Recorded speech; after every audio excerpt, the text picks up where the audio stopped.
Hello, everyone. My name is Brandon Kramer, and along with my colleagues Gizem, Korkmaz, and Bayoan, Santiago, Calderon at the University of Virginia's Biocomplexity Institute, as well as our colleague Carol Robbins at the National Center for Science and Engineering and Statistics, I'll be presenting our work on international collaboration in open source software. To start the presentation, I'll briefly touch on what open source software is and the ways that we've been researching this over the past few years. This includes giving some context about international collaboration research that's mainly been done in the context of academic publications. Second, I'll go into the data and methods for this project, including how we scraped data from GitHub and constructed large-scale networks to analyze trends in that data. Third, I'll go into the international collaboration results that we have, including how collaborations manifest at the contributor and country-to-country level networks. The results presented in this presentation are part of a broader collaborative agreement between the National Center for Science and Engineering Statistics and my colleagues and I at the University of Virginia's Biocomplexity Institute. Currently, the NCSCS and other economic indicators do not do well in measuring the scope and impact of open source software as they're developed outside of the business sector. It's for this reason that we're really interested in examining the scope and value of open source software. In fact, our past research has gone into much more deep detail about the stock and flow of who uses open source software, how these products are created, and the overall measure of value for OSS products. Now we're looking to shift gears and examine collaboration networks in the context of OSS. This includes better understanding the structure of OSS collaborations, as well as how they span across different geographic boundaries. So what is open source software? OSS is essentially any software that's published under an OSI-approved license. These licenses establish permissions and limitations for how one can use, inspect, modify, or distribute the software. One can essentially take the software from online and either expand or repurpose it for whatever one wants, as long as they follow these permissions and limitations. Prominent examples of OSS include the Apache web server, Linux, Mozilla web browsers, and the analytical tools like R and Python that many of us use to conduct network analysis. Now, past research has been done on network analysis in the context of OSS, but these are typically smaller scale networks and fail to capture the broad scope that we're looking at here when we're looking at our GitHub data. To date, there's been quite a bit of research on international collaboration, mainly in the context of academic research. From this literature, we know that international collaboration has more than doubled in academic papers since 1990. We also know that governmental funding, particularly from outside of the US, has helped expand these tendencies, and that ultimately leads to higher impact publications, though not necessarily more publications overall. With this in mind, we were interested in expanding our understanding of how international collaboration has manifested within the context of OSS. This includes asking questions like which countries are most likely to contribute to OSS, which countries are most likely to collaborate internationally, what's the structure of international collaboration and how does it change over time, as well as finding out what the most influential countries in the OSS ecosystem are. To do this, we use network analysis to study individual and country level collaboration. To collect data for this project, we developed an open source Julia package called ghost.jl. This allows for targeted scraping of activity and user data from GitHub. In the first stage of this process, we collected all of the public repositories with an OSI-approved license. From there, we were able to extract all the development activity, including commits, additions, and deletions from those repositories. In turn, we were able to collect all of the contributors that engage with these repositories. From there, we then merged this data with the GHTorrent data that's available online. This allowed us to supplement the existing data that we had with user login, email, location, and company information. We then developed an algorithm that was able to convert all of the location data to consistent country codes, which we were then able to combine and construct our network data. Now, once the scraping process was completed, we ended up with a data set of roughly 3.3 million distinct contributors and 7.8 million distinct repositories. However, to construct an international collaboration network, we needed the location data from GHTorrent. And in joining these two data sets together, we were left with around 700,000 contributors and 3.6 million repositories dating from 2008 to 2019. As you can see in the bar chart here, most of the users come from the United States, roughly 30%. And as you can see here, US-based contributors are roughly 6 times higher than their second closest competitor in China. We also see that the UK, Germany, and India have a high number of contributors overall within our network data.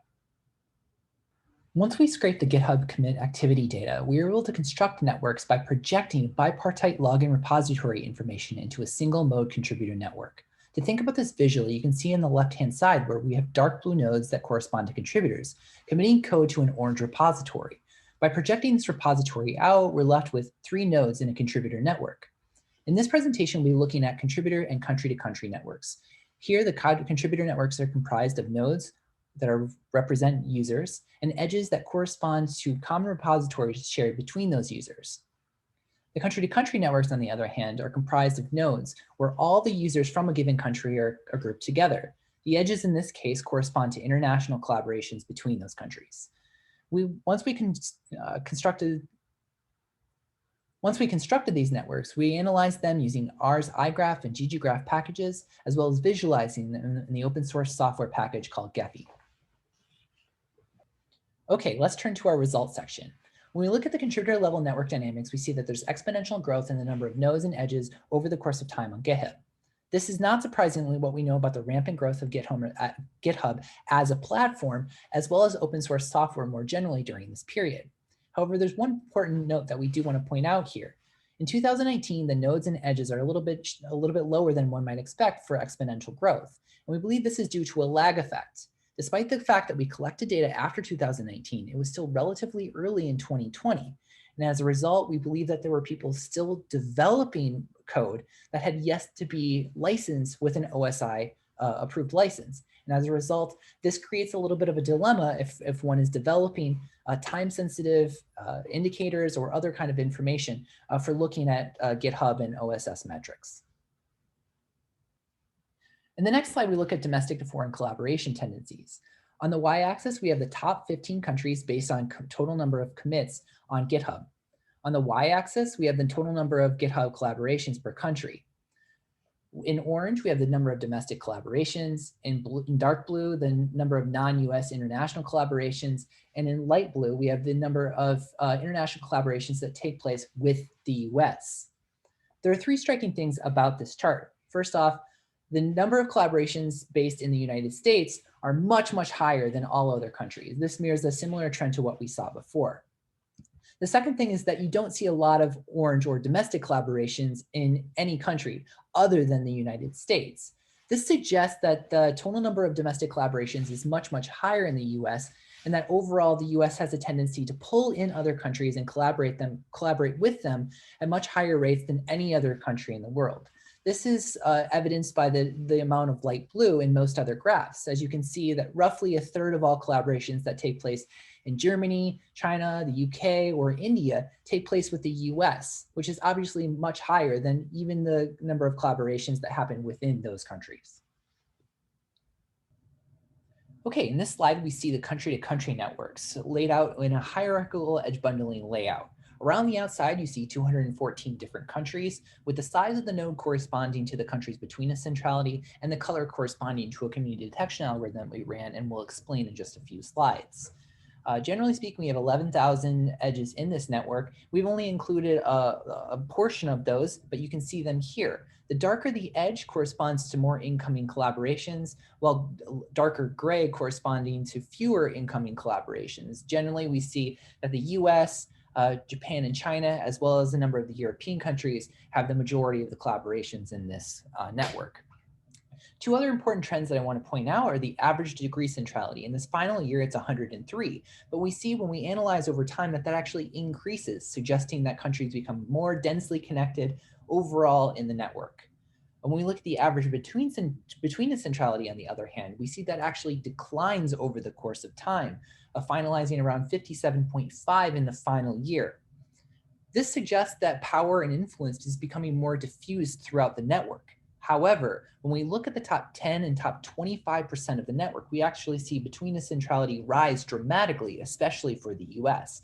This suggests that the power or the capacity for US and other top countries to broker information across the disparate geographical areas becomes more centralized over time. To help solidify this same point, we looked at degree and betweenness centrality in the top 15 countries in the overall network. On the left-hand side, you can see the top 15 countries with the size of the node corresponding to the country's degree centrality, or the total number of countries that they're connected to in the network. While on the right-hand side, you see the betweenness centrality. And this very obvious that the US, the UK, Germany and Canada have a much higher betweenness centrality relative to degree centrality. This again just suggests that they have a higher capacity to bridge information or code across these disparate geographical areas. Now, as I mentioned a few slides ago, we ran a community detection algorithm on the country-to-country network. For the sake of this presentation, we're going to focus on the results of the Closet, Newman, and Moore modularity algorithm. However, as a side note, we've also tested a number of other community detection algorithms on the full OSS network that we have. And you can see those results presented a little bit later on today. So the results of this analysis, however, lead us to 4 main communities. As you can see on the left and visualized geospatially on the right, the largest community is in light blue, and that centers around Canada, a number of European countries, including Russia, Australia, Argentina, and Antarctica. The second largest community is a number of developing countries in South America, Africa, and Southeast Asia. The third largest community is one based around the United States in orange, and the fourth is based in Asia around Japan and China. Now, what binds these countries together is still relatively unclear to us. We know there's some combination of economic, geographic, linguistic, and potentially technical factors that bind these countries together in the way that they're currently exhibited here on the screen. If anybody has any ideas of potential theoretical mechanisms that might bind these countries together the way that they are, or other ways of testing it, we'd be really excited to hear about those after the presentation. However, to conclude, I'm going to offer 3 main takeaways. The first, at the contributor level, we see that the US-based contributors are most likely to commit code and collaborate on GitHub. We also note that over the past decade, GitHub's network size has grown exponentially, and it has a similar structure to other scientific collaboration networks that we've seen in the context of academic publications. The second big point is that when we look at the country-to-country networks, we see that centrality measures reveal that some countries, mainly the US, has an increased level of influence on the OSS ecosystem, and that seems to be expanding over time. The country-to-country networks also seem to cluster into 4 large communities when we run that community detection algorithm. And there's some combination of socio-political factors there that are binding these countries together. But again, we're still relatively unclear what those factors might be. Finally, we know that social network analysis will have a huge impact on our understanding of the economic indicators that NCSES and other governmental agencies are looking to develop. We hope that this showed one of the ways that network analysis can be valuable to federal indicators, and we hope to continue and to develop these over the course of time. And with that, I want to thank you for your attention on behalf of my colleagues and look forward to hearing your questions in the question and answer session.